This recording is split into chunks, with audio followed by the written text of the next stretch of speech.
Germany just saw a terrorist attack, and that's why Berlin Briefing is recording on a Monday and not the usual Thursday. Let's just start with what Friedrich Merz, the German Chancellor, said in response to that attack. It is still too early to say which political conclusions we will draw from this brutal attack.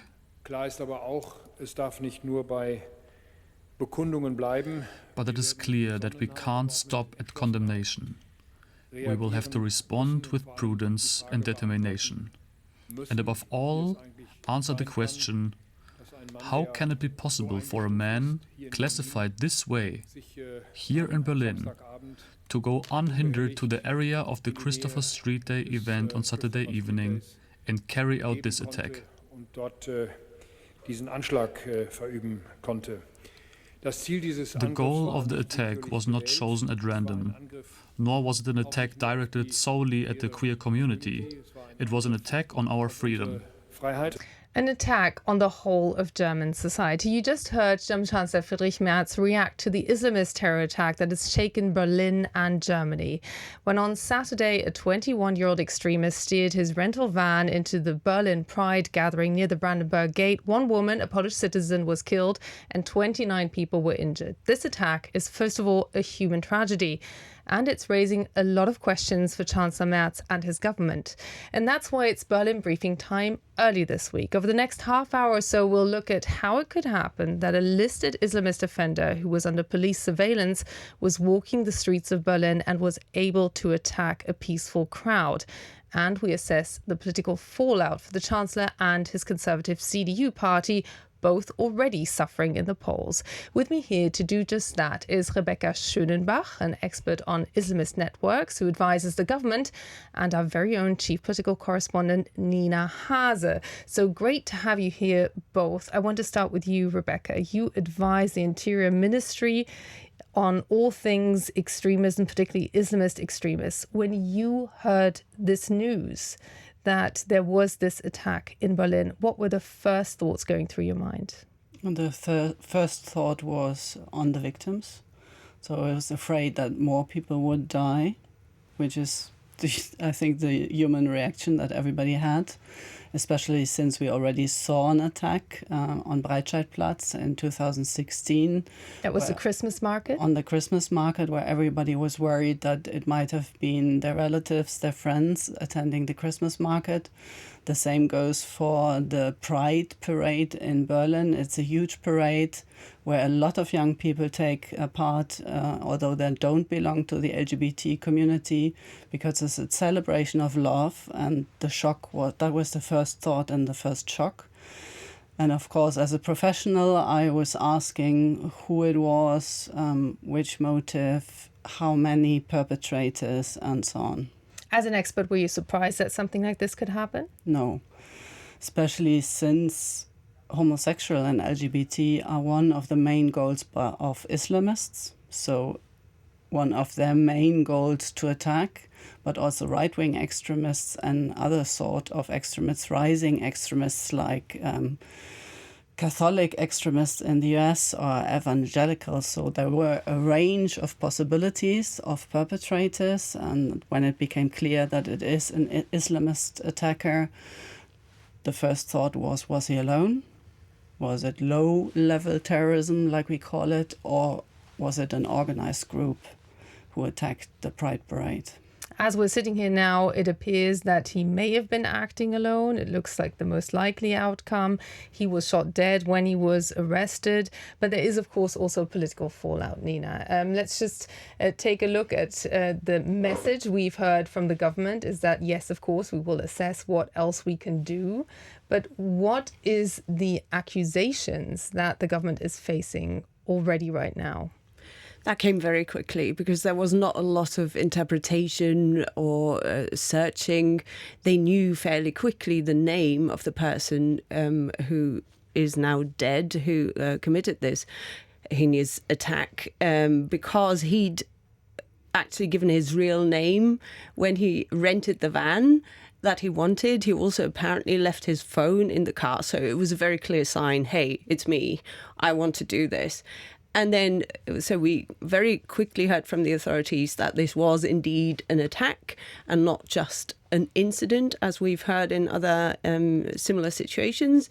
So they quickly realized that this was somebody who's very known to the authorities and who'd actually committed several crimes in the past related to, robbery, so smaller crimes. And then apparently there were 2 attempts by this young person to join the Islamic State. Once via Turkey, where he was unsuccessful, and then he tried to get to Syria via Lebanon. In Lebanon, he was arrested. He was held for 3 months and then repatriated to Germany, where he was then arrested upon arrival. And the accusation for the politicians is now that this was somebody where the writing was on the wall, right? And the authorities knew about him.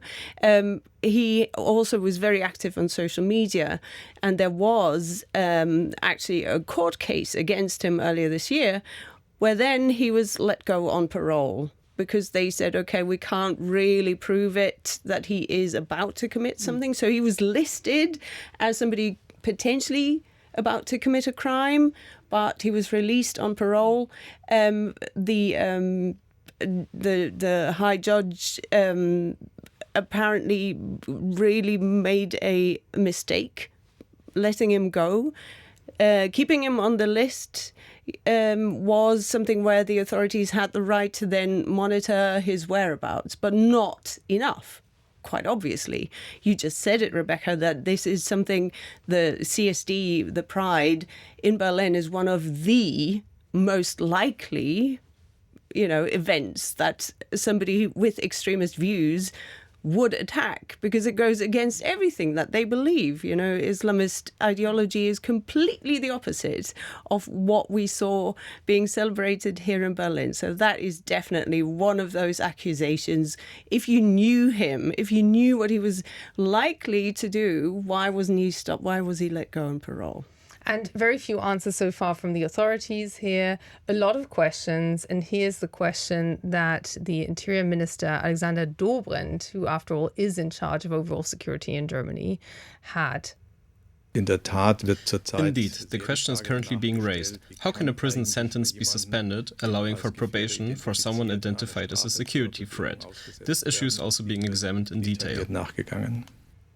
So, Rebecca, let me just put this straight to you. Is this the glitch in the system of an otherwise functioning system, or is this really representative for the German system? Does it indeed have that many loopholes? Well, unfortunately, it's not the first case where the system failed. There's a very, very similar case in Dresden in 2020 where an Islamist attacker had been sentenced because he was a threat to public security, and he had a criminal record, and he was released on parole, and then he attacked a homosexual pair and killed one of them, Thomas L. So they resemble those 2 cases resemble themselves in a striking way. Even the demand for him to render himself to an NGO, which then assesses the threat again. It was the same NGO as this time. So there are lots of factors which point to the fact that the system isn't good enough to stop those perpetrators from attacking, especially if they're considered youth, which both of them were considered youth. He was 21, so he was not tried under an adult rule, but he was considered a youth, so he was released on parole, although everybody, even the different security apparatuses, knew that he might attack. And he was already discussed on several meetings of the security apparatuses, and still nobody reacted accordingly. So we can't really argue that the whole system failed us, but it is, especially when we consider perpetrators which are considered youth, not made to stop them, but made to re-socialize them, to reintegrate them in society. And we have to ask the question if that is a realistic goal with perpetrators who, as you said,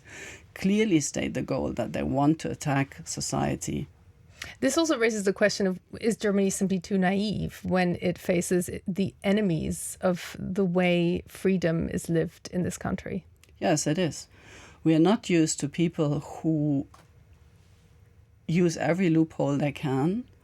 And we also are not used to, we didn't adapt our justice system to people who come from a different culture and who might think that when they're released on parole that they're free to do whatever they want, because the signal to somebody from Lebanon who grew up in a family from Lebanon, and even if he's raised in Germany, but he lived and is socialized in circles which are from an Islamist mindset, and it seems to be the case with this young perpetrator, they won't see a parole as a punishment.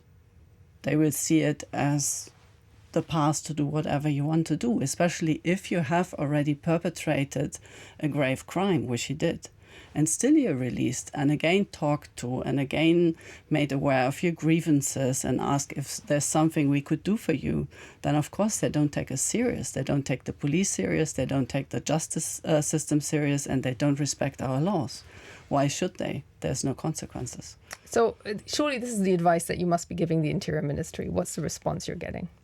Well, in the Interior Ministry at the moment, we are in an advisory board on non-violent Islamism. So we are working on measures against non-violent Islamism. But of course, that overlaps because non-violent Islamism is the ecosystem for jihadism. Yes, and it so tips for over. violence. Yeah. So, of course, we are trying to close the loopholes. We're pointing out the loopholes. We are also saying that the assessment must be standardized. So one of the problems we have, for example, this person was already considered a threat to society, but still he was able to roam freely.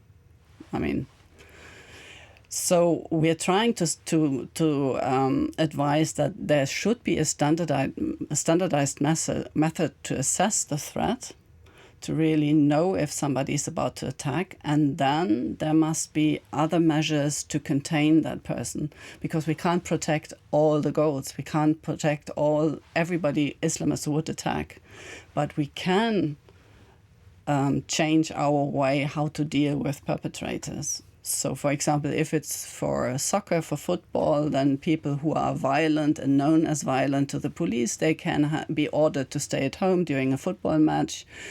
That should go also for Islamist perpetrators when there's something like the Pride Parade. Why are they not ordered to stay at home and checked on, or even ordered to stay at the police station? That should be possible. Especially because this would not affect all Muslims. No, that is the argument that is then sometimes coming, that you're sort of discriminating against people's individual choices to choose their whereabouts. But this would target some 500 people in this country, right, who are on this list of being considered Islamists who can potentially attack any minute.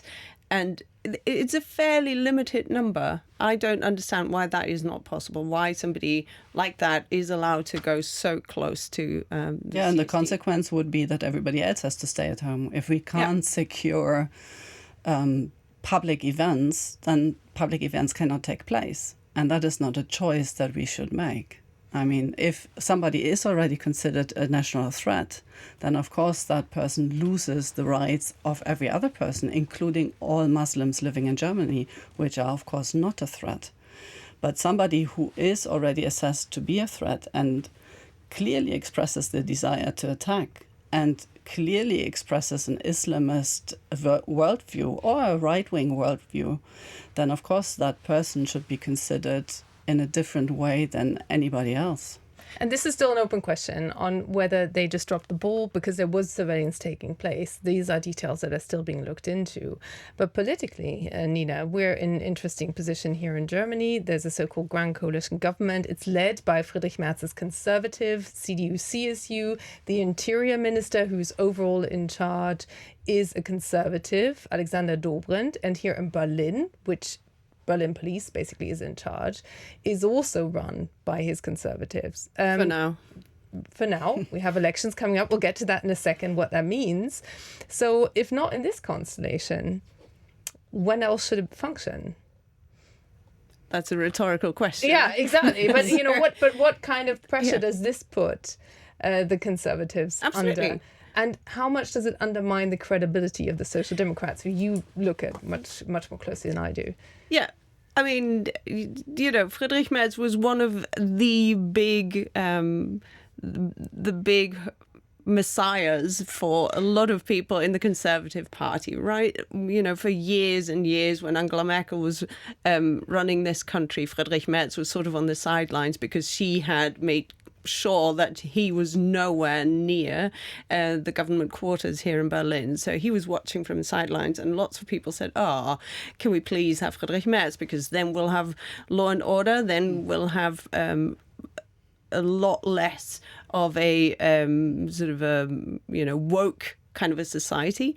And now he is having to deliver, and it is turning out to be one of the most difficult periods that a German chancellor could have seen. We've got 3 wars essentially happening that affect Germany. Russia's war against Ukraine. Then we've got the Middle East, where Germany, of course, has a very, very difficult position. The German government, with its clear support for the Israeli state, being internationally sort of sidelined, if you will.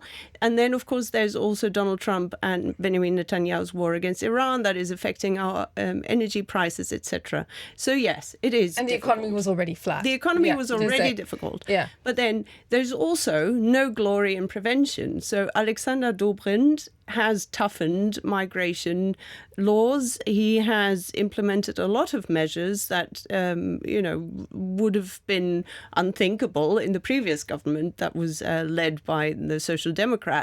So, there's constant border patrolling.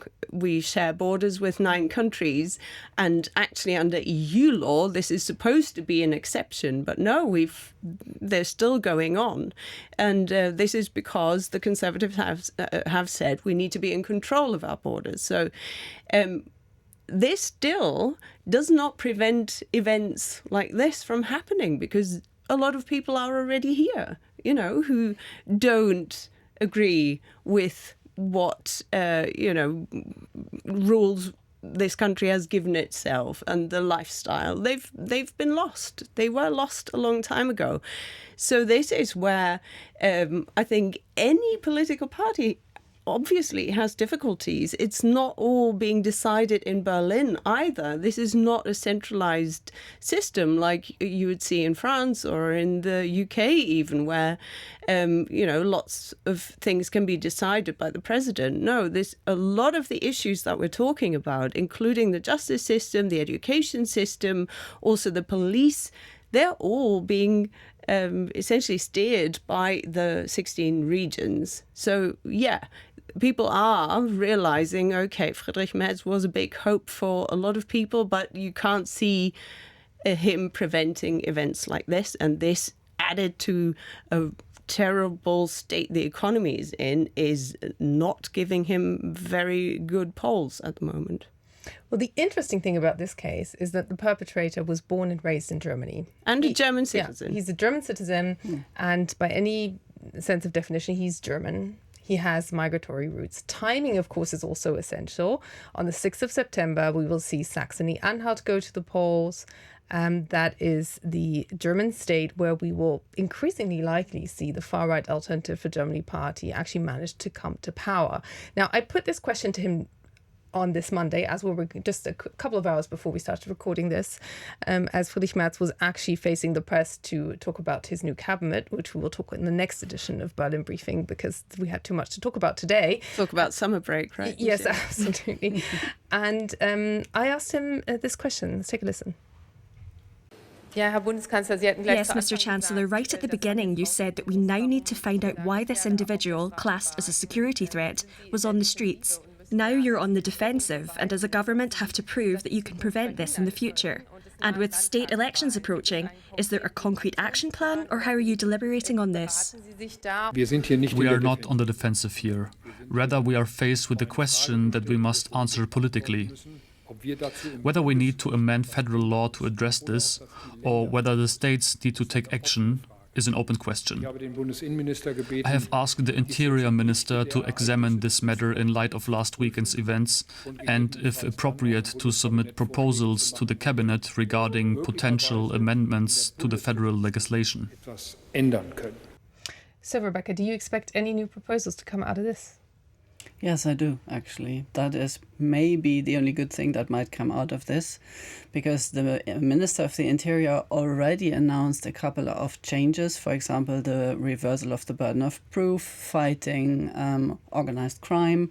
He announced a law that will oblige NGOs to disclose their funding if it comes from foreign donors or states. So he did announce a couple of things that might shed light on the ecosystem of terrorism and especially Islamism. And I think he really wants to change something also to fight against violent Islamism. The question is if he has the authority, like Chancellor Merz said, because a lot of the police is in the responsibility of the federal states, not on the federal level of the overall state, on the national government. So it's also a question if there is enough coordination between the different police agencies on federal level and on local levels, and if something can be done to regulate the overall system. And that concerns prosecutors and judges. So what we've seen in this case is that the judge didn't consider the case enough of a high priority of a security threat to order the suspect being held, which seems likely that he's not familiar with Islamist terrorism. If somebody has contacts in Lebanon, tried to join the Islamic State, a terrorist organization, twice, already committed a crime, then a judge saying, well, let him go on parole and talk twice a month to an NGO, that is not a solution. So there are several levels where you can change something, and I'm sure that the Minister of the Interior will try to. The question is if all the federal states with different governments, not all of them are conservative in Germany, are willing to do the same. So we could see some political momentum here. Nina, how much is time running out? Merz says he's not on the defensive about this, but Saxony-Anhalt, those elections are coming up fast, aren't they?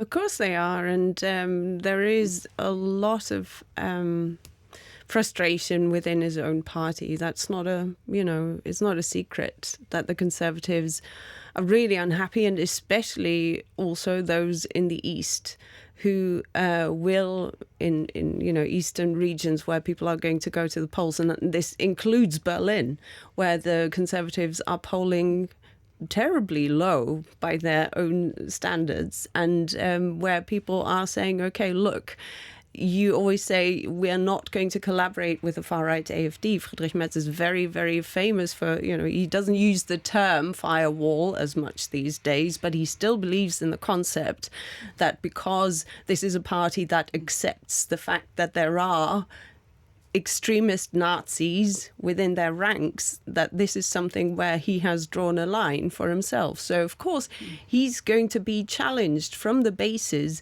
in these regions once the AfD scores some 37+% in Saxony-Anhalt. People are going to say, okay, do you want to govern against your people in the country? This is going to be such a big test. But I do want to ask you, Rebecca, what do you think about these two other things that people are now discussing? The terrorism law essentially says that in Germany you can put people into prison for 3 years. In France it's 6. In the UK it's 7 on average. Do you think we'll see a tightening of that? And also the other discussion, this wouldn't apply in this case, but the other discussion is if somebody has dual nationality, could you envisage a situation where they would say, okay, let's strip him of the German nationality and let's make that person purely, hypothetically, French, and then France will have to deal with him? Well, the question is what would stop possible perpetrators to commit a terrorist attack. And because he was quite young, it might be that he will lose his nationality, the German nationality. That might have been a factor for him to reconsider, because of course life in Lebanon wouldn't be the same as in Germany. And the other factor that most experts agree upon is that a prison sentence of 10 years is probably the only factor that will stop people and make them reconsider if it's really worth it to commit a crime such as in this magnitude. You can't stop everybody. So if somebody is very ideological, very radicalized, like this person seemed to be, it wouldn't probably stop them, because he was also ready to die himself, which he did in the end. So you can't stop everybody, but you can force people to reconsider if they lose everything, and especially if their families are involved. Because if he loses the German nationality, then that might impact also possible brides, people joining him from Lebanon, and so on. So these consequences might change something in the outlook. And of course, it sends a clear signal to the Islamist scenes that this is not acceptable. And I think that is the biggest problem, because it's about accountability in the political sphere. Because as long as we just say our free society have been attacked and we are also sorry, that is not accountability if nothing changes. So you have to really, for your own voters, prove that you mean what you say, but also to signal to extremists, not only Islamists, that we don't accept their behavior and there will be consequences.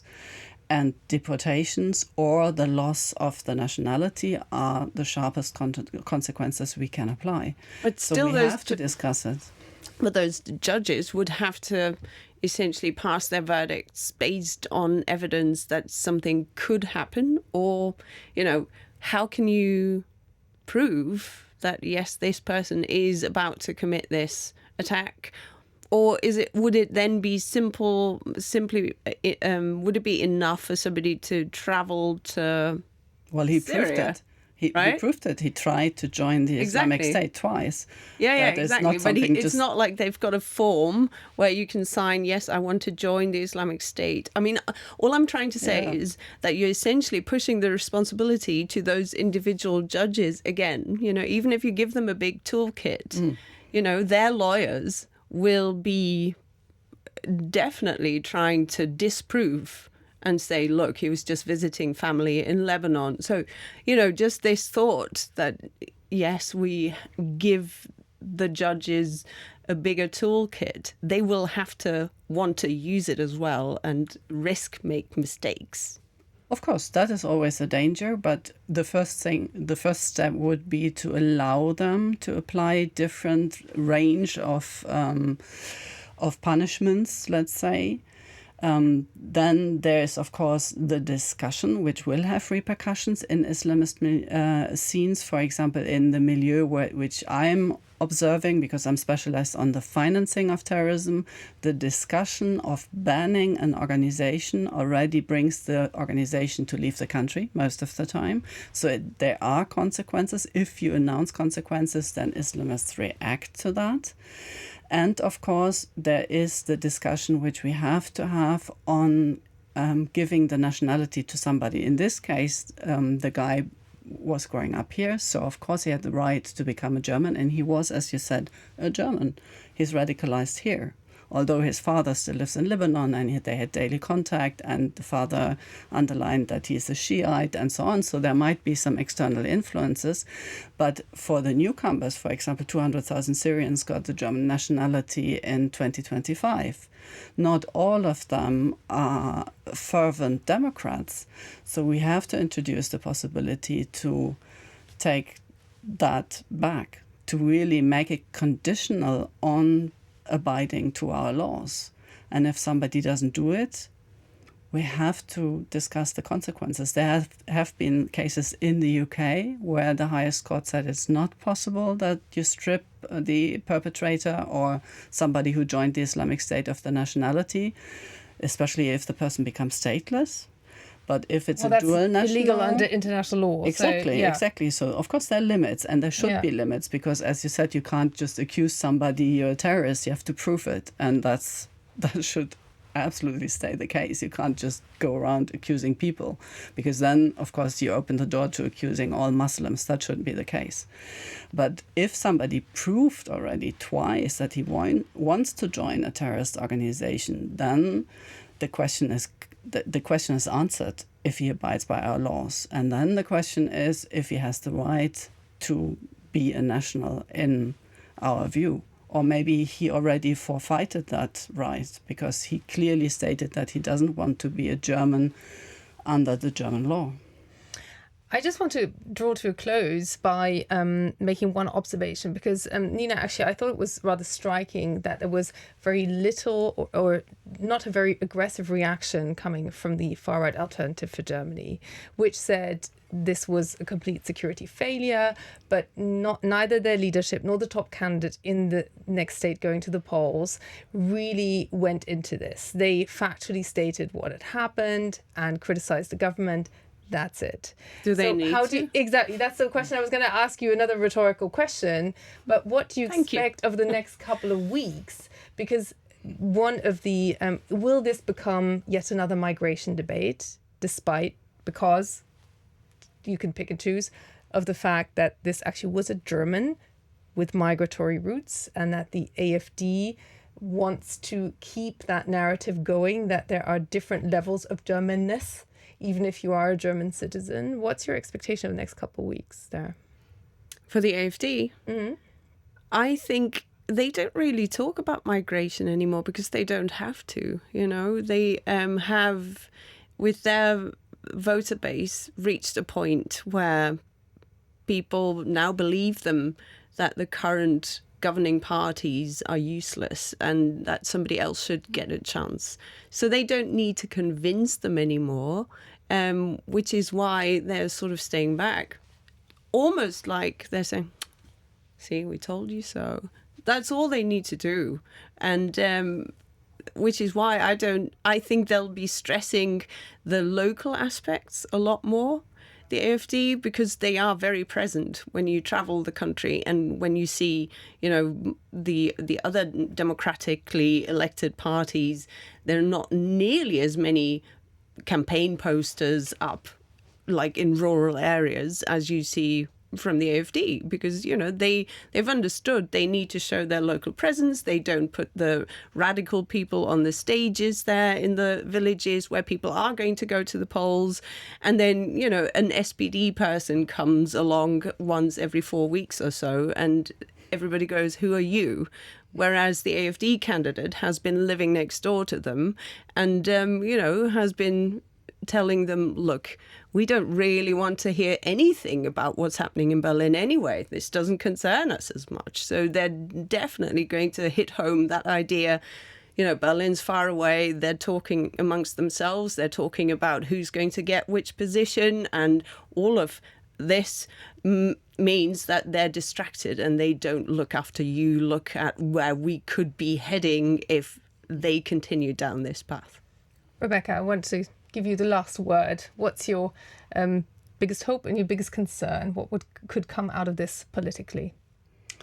My biggest hope is that we will find solutions to at least make it possible to stop terrorists like the one we just witnessed, terrorist attacks, under the rule of law, so that we uphold our values, that we uphold the rule of law, but still under this umbrella, make it possible to stop them.